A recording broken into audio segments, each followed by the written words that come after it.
ડભોઈ તરસાણા ચોકડીથી જકાતનાકા સુધી એમજીવીસીએલની ઘોર બેદરકારી, ગમે ત્યારે મોટી હોનારતની ભીતિ। ડભોઈ તરસાણા ચોકડીથી જકાતનાકા સુધીના મુખ્ય માર્ગ પરથી પસાર થતી એમજીવીસીએલ મધ્ય ગુજરાત વીજ કંપની લિમિટેડની હાઈટેન્શન લાઇન અને વીજ વાયરો હાલ જોખમી સ્થિતિમાં જોવા મળી રહ્યા છે।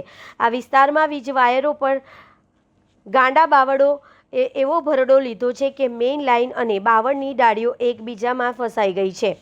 મુખ્ય સમસ્યાઓમાં અને સ્થાનિકોનો આક્રોશ, શોર્ટ સર્કિટ જોખમ। વીજ વાયરોમાં બાવળની ડાળીઓ ફસાવાના કારણે વારંવાર સ્પાર્કિંગ થાય છે અને બે વાયરો ભેગા થઈ જવાથી વારંવાર લાઇટ ગુલ થઈ જવાના બનાવો બની રહ્યા છે। જે નીચે લટકતા વાયરો, બાવળના વજન અને બેદરકારીના કારણે વીજ વાયરો એકદમ નીચે સુધી ઝૂકી ગયા છે, જે રાહદારીઓ અને વાહન ચાલકો માટે મોતના ફાંદા સમાન સાબિત થઈ રહ્યું છે।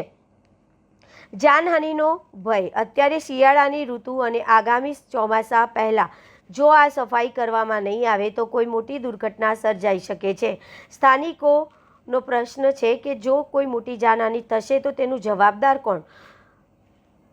લોકમાંગમાં ડભોઈના જાગૃત નાગરિકે અને સ્થાનિક રહીશોમાં એમજીવીસીએલના અધિકારીઓની નિષ્ક્રિયતા સામે ભારે રોષ જોવા મળી રહ્યો છે। લોકોની માંગ છે કે તાત્કાલિક ધોરણે તરસાણા ચોકડી પાસેના આ ગાંડા બાવળોનું સામ્રાજ્ય હટાવવામાં આવે, નીચે લટકી ગયેલા વીજ વાયરોને ખેંચીને સુરક્ષિત ઊંચાઈ પર લેવામાં આવે, વીજ પુરવઠો ખોરવાતા અટકાવવા માટે પ્રી મોન્સૂન જેવી કામગીરી અત્યારથી જ સઘન બનાવવામાં આવે। તંત્ર જાગશે કે હોનારતની રાહ જોશે?